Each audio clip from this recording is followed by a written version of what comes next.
I was 20 years old. I was at my lowest point. And then one day, and I remember the exact day, March 27th, 1975, I was helping my mother in her beauty shop. My mother owned a beauty shop up in Mount Vernon. And there was this older woman who was considered one of the elders in the town. And I didn't know her personally, but I was looking in the mirror, and every time I looked at the mirror, I could see her behind me, and she was staring at me. She just kept looking at me. Every time I looked at her, she kept giving me these strange looks. So she finally took the dryer off her head and she said something I'll never forget. First of all, she said, "Somebody give me a piece of paper. Give me a piece of paper." She said, "Young boy, I have a prophecy, a spiritual prophecy." She said, "You are going to travel the world and speak to millions of people." I began at Fordham University as a pre-med student. I took a course called cardiac morphogenesis. I couldn't read it, I couldn't say it, I sure couldn't pass it. So then I decided to go into pre-law, then journalism. And with no academic focus, my grades took off in their own direction. I was a 1.8 GPA one semester, and the university very politely suggested that it might be better to take some time off. I found that nothing in life is worthwhile unless you take risks. Nothing.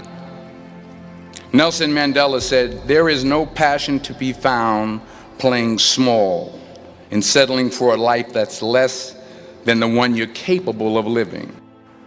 Fail big. You will fail at some point in your life. Accept it. You will lose. You will embarrass yourself. You will suck at something. There's no doubt about it. In the acting business, you fail all the time. Early on in my career, I auditioned for a part in a Broadway musical. Perfect role for me, I thought. So I'm in the wings. I'm about to go on stage, but the guy in front of me, he's singing like Pavarotti, and I'm just shrinking. I'm getting smaller and smaller. So they say, "Oh, thank you very much, and you'll be hearing from us."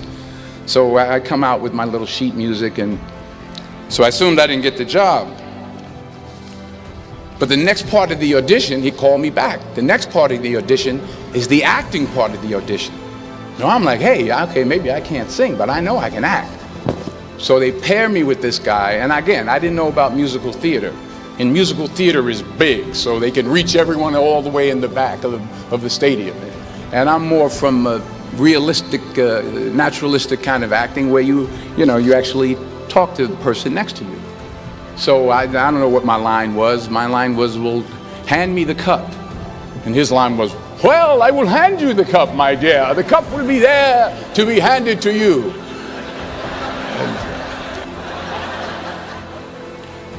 I didn't get the job. But here's the thing. I didn't quit. I didn't fall back. I walked out of there to prepare for the next audition, and the next audition, and the next audition.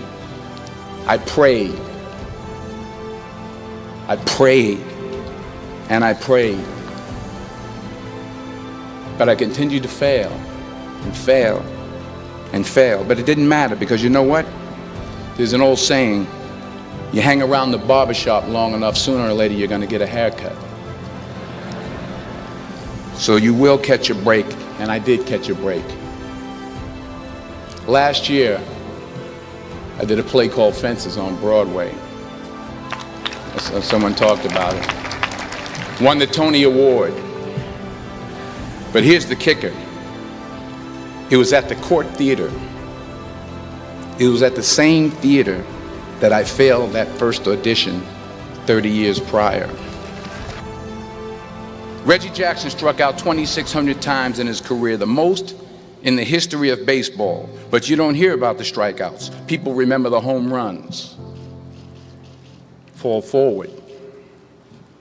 Thomas Edison conducted 1,000 failed experiments. Did you know that? I didn't know that. Because the 1,001st was the light bulb. Fall forward. Now, I'm sure in your experiences in school and applying to college and picking your major and deciding what you want to do with life, I'm sure people have told you to make sure you have something to fall back on. Make sure you got something to fall back on, honey. But I never understood that concept, having something to fall back on. If I'm going to fall, I don't want to fall back on anything except my faith. I want to fall forward. I figure at least this way I'll see what I'm going to hit. Fall forward. The point is, every graduate here today has the training and the talent to succeed. But do you have the guts to fail? While it may be frightening, it will also be rewarding. Because the chances you take, the people you meet, the people you love, the faith that you have, that's what's going to define you. Keep working, keep striving, never give up, fall down 7 times, get up 8. Ease is a greater threat to progress than hardship. Without commitment, you'll never start, but more importantly, without consistency, you'll never finish. It's not easy. If it was easy, there'd be no Kerry Washington. If it was easy, there'd be no Taraji Henson, P. Henson. If it were easy, there'd be no Octavia Spencer. But not only that, if it were easy, there'd be no Viola Davis. If it were easy, there'd be no Michael T. Williamson, no Stephen McKinley Henderson, no Russell Hornsby. If it were easy, there'd be no Denzel Washington. So, dreams without goals are just dreams. And they ultimately fuel disappointment. So have dreams, but have goals. Life goals, yearly goals, monthly goals, daily goals. Don't confuse movement with progress. Remember, just because you're doing a lot more doesn't mean you're getting a lot more done. In order to achieve your goals, you must apply discipline, which you have already done, and consistency every day, not just on Tuesday and miss a few days.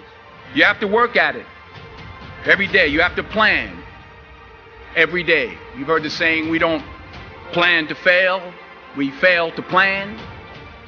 Hard work works. Working really hard is what successful people do. What are you going to do with what you have? I'm not talking about how much you have.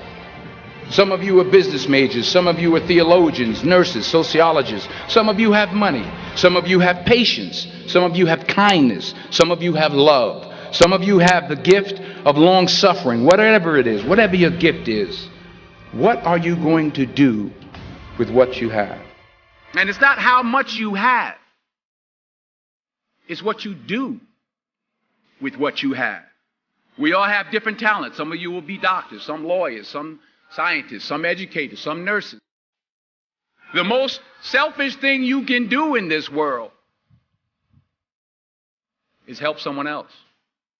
Why is it selfish? Because the gratification, the goodness that comes to you, the good feeling that I get from helping others, nothing's better than that. Well, I have traveled the world. And I have spoke to millions of people. But that's not the most important thing, the success that I had. The most important thing is that what she taught me and what she told me that day has stayed with me since. I've been protected. I've been directed. I've been corrected.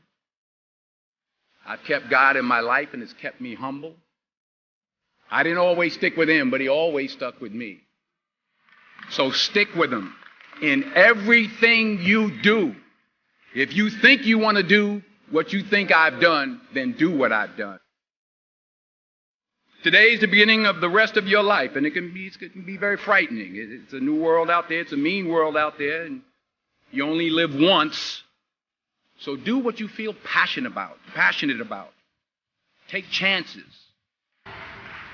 Don't just aspire to make a living.